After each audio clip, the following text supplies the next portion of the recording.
Hi, I'm Mark Roberts, Game Director on Path of Exile 2. Well, one thing that Path of Exile is known for is having a lot of distinct endgame content to choose between. Each endgame mechanic needs to have its own progression system, areas, bosses, rewards, and player power that can only be gained from that content. We are going to be adding a lot more over time, but for Path of Exile 2 we decided to start with 7 distinct systems you can progress through.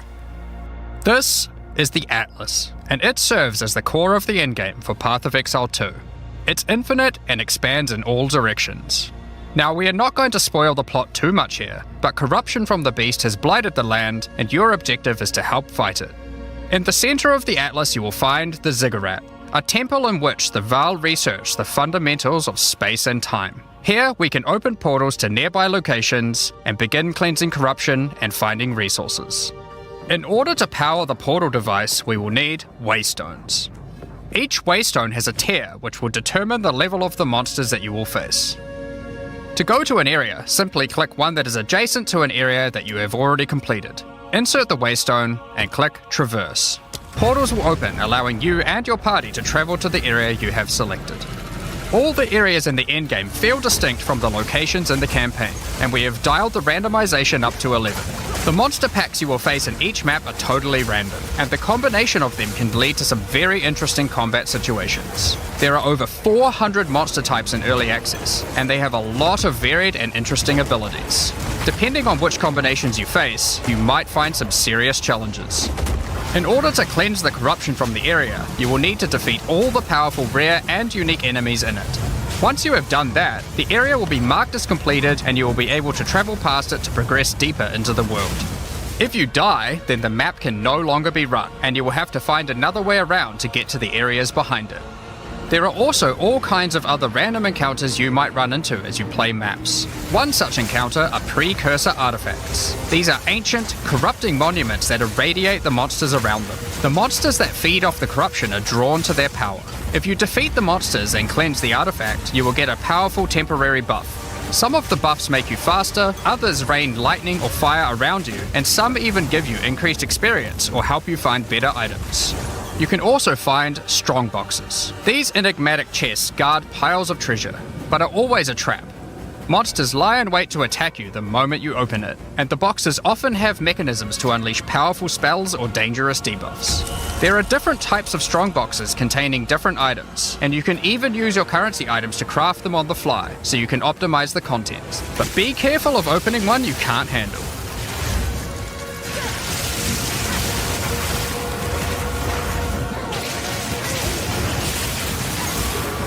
Sometimes you'll discover monsters frozen in essences, solidified crystalline corruption.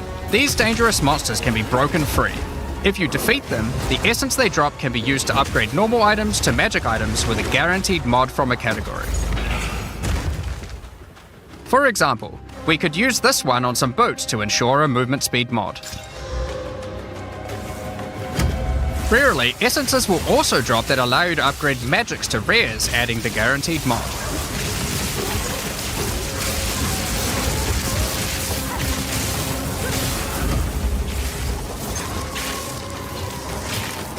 This is incredibly powerful since it allows you to get a second deterministic mod in your crafting projects. Combining these with the currencies that are commonly found in Rayclast for modifying items, and we can get a very nice pair of boots indeed. Waystones, like all items, can also be crafted using your currency items. Adding prefix mods will improve the rewards, while suffix mods increase danger. The more dangerous a map is, the more waystones will drop. Adding mods to your waystones is key to progressing to higher tiers and sustaining them, but it will require you to take on larger challenges. There are a variety of factors you'll have to consider when crafting your waystones. Some maps will have higher density, some lower, some have more magic and rare chests, or monsters, some are more linear, and others more open. Make sure you explore and think about what makes certain maps good if you want to maximize your returns. As you cleanse corruption from higher and higher tiers of the Atlas, you will gain points that you can spend in the Atlas tree. This tree allows you to juice the danger and rewards of all areas in the endgame. You could increase the number of monsters, the number of rares, the number of precursor artifacts or strongboxes, even the quantity of item drops. As you explore the in-game world map, you'll notice various different biomes, from snow-capped mountains to dense jungle valleys. Most maps are restricted to certain biomes. As you continue to explore deeper into the Atlas, there are all sorts of things to discover. These cities are constructed by different peoples of Rayclast, and have specific items that can be found there. These strange structures marked on the map don't appear to do anything for now. Perhaps you'll work out how to use them later.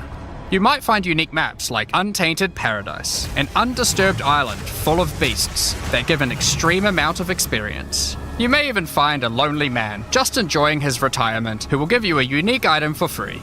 In addition, you can find special areas that would make a good spot to set up camp.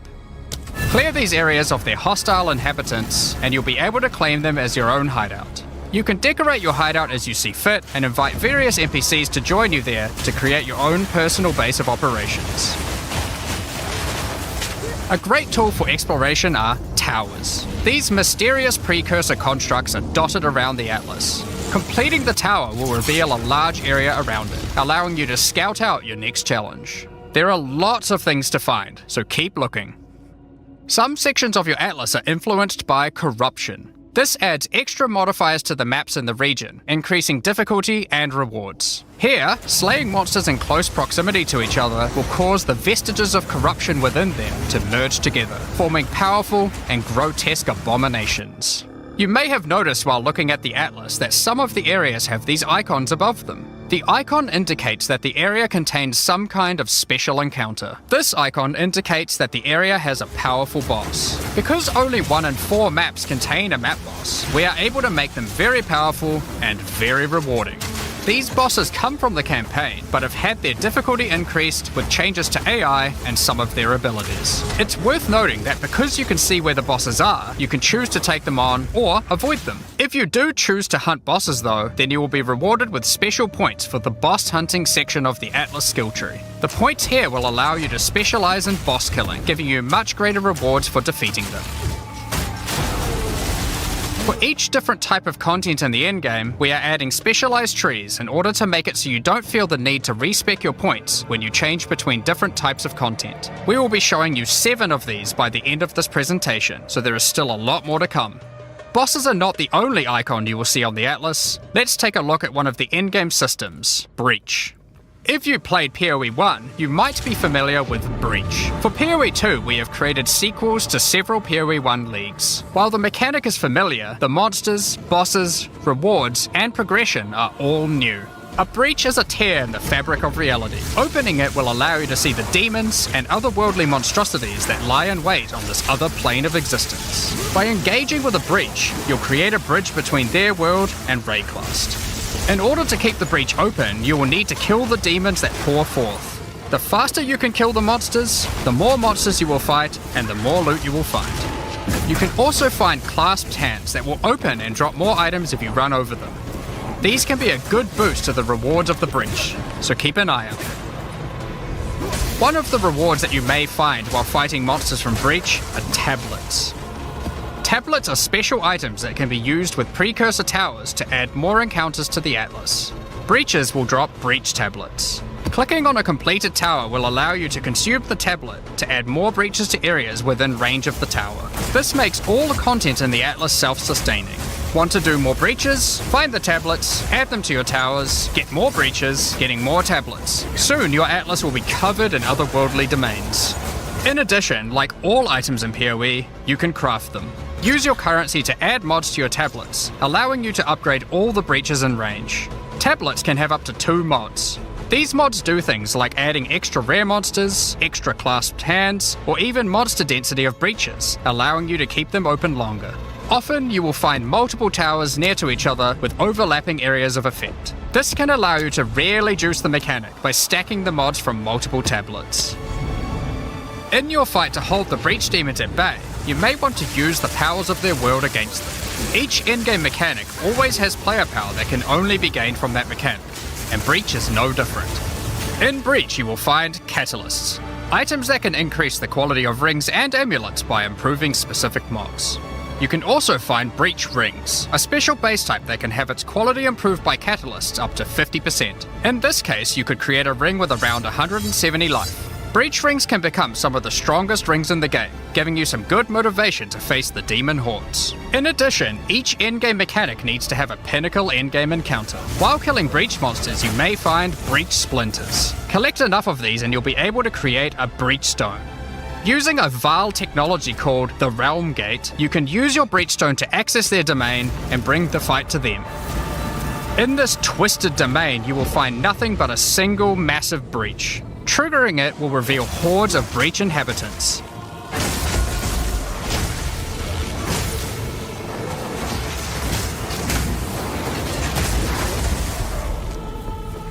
And should you be fast enough, you will be able to fight their leader, Zesht. We that are one. We that dreamed. We in nightmare. We that are one. Fate belies truth.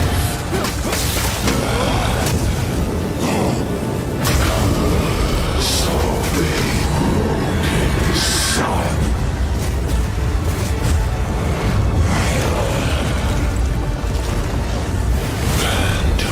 This is just one of the pinnacle encounters of PoE2. We won't be showing the rest of them, so you will have to discover them for yourself. But rest assured, this is some of the hardest content we have ever made. All of these encounters have specific uniques that can only be found from them, but that's not all. We still have the progression system. Defeating Zesht will give you points to allocate into the breach section of the Atlas tree. Allocating these points will make breaches and the breach domain even harder, but will give you more rewards. The small nodes will increase the difficulty of the twisted domain, while the large nodes have more specific bonuses. For example, this node adds more clasped hands to your breaches, and adds a pack of magic monsters that can guard them. Get some more points and you can allocate Waking Nightmare, which will double the number of splinters you get from clasped hands, and inflict you with a mysterious debuff. In order to earn more points, you will need to defeat Zesht at a higher difficulty, and some rewards from Zesht can only be found by increasing the difficulty of the Twisted Domain above certain thresholds. Defeating Zesht at difficulty 4 will be a challenge indeed, but there are many more threats in Rayclast. Ritual altars are sacrificial sites built by the mysterious King in the Mists. If you encounter this symbol on the Atlas, then you know that the area contains ritual altars. Ritual altars demand tribute. Every monster you slaughter in the circle will feed the altar. After the sacrifice, touch it to begin the ritual. The monsters you just killed will be resurrected by the King of the Mist's dark magic, and you must fight to survive. The tribute you have offered to the altar can be spent to buy powerful items, but they can be expensive. To gain more tribute, you will want to find more altars. Each successive ritual you do within an area will spawn the monsters revived by the previous ones, in addition to the ones you sacrifice next to it. By the end of an area, you will be fighting a truly imposing number of foes, but will have a significant amount of tribute to spend. One of the rewards you can buy with tribute are omens. These are special items that allow for metacrafting. Crafting items that affect other crafting items. Have an item with good prefixes but bad suffixes? This omen will help you to remove the mods you don't want, while keeping the ones you do. There are a bunch more of these with different effects, but we will leave them for you to discover. Now don't forget that Ritual will also drop tablets, which can be used to specialize into getting more rituals. If you want to get to the pinnacle boss of Ritual, then you will probably want to use them. They can also be crafted to grant mods, making your rituals more rewarding. The pinnacle encounter of Ritual is the King in the Mists. Feared by the Asmeri people, he is said to have brought eternal darkness to the Wildwood. We won't show the encounter, but just like Breach, there are a range of unique items you can get for defeating him, and you will gain points in the ritual section of the Atlas tree. Some maps have been touched by insanity. A mysterious entity has taken a special interest in you. Step through the looking glass and you will find your nightmares coming to life. When you touch a mirror, the mists of delirium will spread out across the area, infecting your mind. You must stay within the mist to maintain the nightmare, which is as profitable as it is terrifying. Everything you kill will increase the rewards that drop. However, the deeper into the mist you travel, the stronger the monsters are. Be careful not to overstay your welcome. Rare and unique enemies will become vessels for terrifying demons, who will manifest out of them to unleash powerful attacks on you. The mist also offers a strange crafting material, distilled emotions. By combining these emotions, you are able to instill your amulet with a notable from the passive skill tree. This is like gaining an extra passive point for free, attached to your gear. They are also particularly great because you don't have to traverse the tree to get them, allowing you to get off-class bonuses that would normally be much harder to get. Distilled emotions can also be used to instill your endgame maps, applying Delirious to them and adding additional difficulty and rewards, allowing you to further juice your endgame maps. The tablets you can find from Delirium can be used to further improve it, increase pack size, make the fog dissipate slower, or improve your progress towards the pinnacle encounter of Delirium. Speaking of which, every now and then you will find simulacrum splinters. The mysterious entity will create strange encounters based on warped versions of your own memories. Monsters and simulacrums come in waves that get progressively more difficult. You will receive loot at the end of each wave, and you will have to make the decision to leave now or continue on, facing up against even tougher foes from the mist. The bosses you will face as you get deeper into a simulacrum are truly terrifying. If you can complete a simulacrum, you will gain points for the Delirium section of the Atlas skill tree. Next up, we have Expedition. Occasionally, while clearing corruption, you will encounter these Kalguran settlers. The Kalgurans have discovered ancient burial sites with lost Verisium artifacts, and they want you to help dig them up with explosives. The Kalgurans have marked the locations where the relics can be found. Place explosives as best you can to dig up as many as possible. There is just one problem. Corruption has brought the corpses of their ancestors to life, so you might have to do a little cleanup before you can reclaim the artifacts.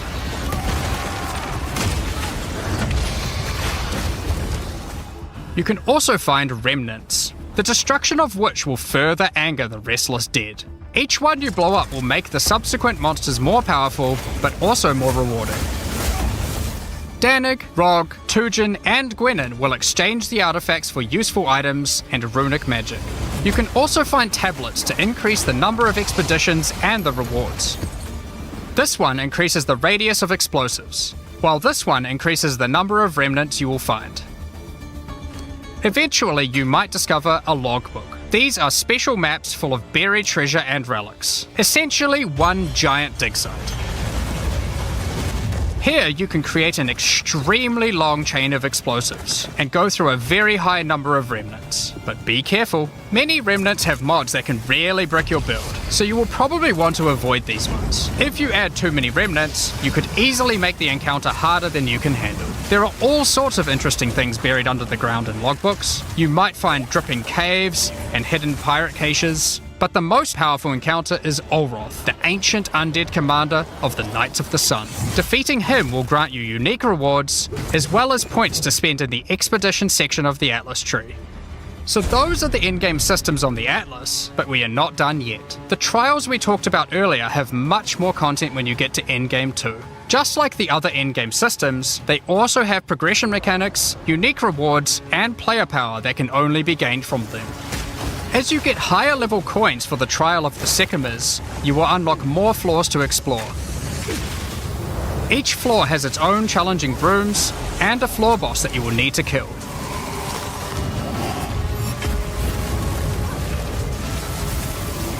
There are 4 floors in total, leading to another pinnacle boss at the end of the last floor, which can only be accessed at endgame. The Trial of the Sycamores is where you'll find jewels, which you can socket into your tree.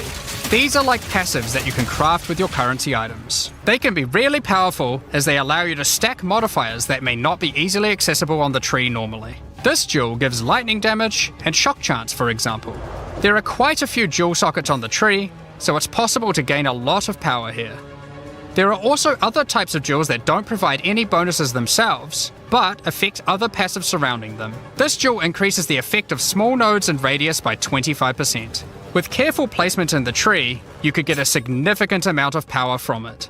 There are also unique jewels available with very interesting effects, but you will have to find those for yourself. In order to push further into the trial and uncover the secrets of the Maraketh, you will want to take advantage of its progression system, relics. Relics are items that can be placed in the relic altar as you start the trial. They give special bonuses that affect the trial, making it easier and increasing its rewards. Of course, you can craft these with your currency items, making them even stronger. If you can complete the entire trial overcoming all 4 floors, the final boss will reward you with one of many unique relics. These relics will be consumed when used on your next run, but can reward you with unique and powerful items. For example, this is the Last Flame. If you use it, you will have only 1 honor for the entire trial, so you will need to do a completely hitless run. The Trial of Chaos also extends into the endgame. As you gain inscribed ultimatums of higher and higher levels, the number of chambers that you can go through increases. In true Vaal style, this allows you to take even more risks for even more rewards. At endgame, you can progress through up to 10 chambers with 3 bosses on a single run. Stacking 10 tribulations on top of each other will make this a significant challenge, but it's worth it.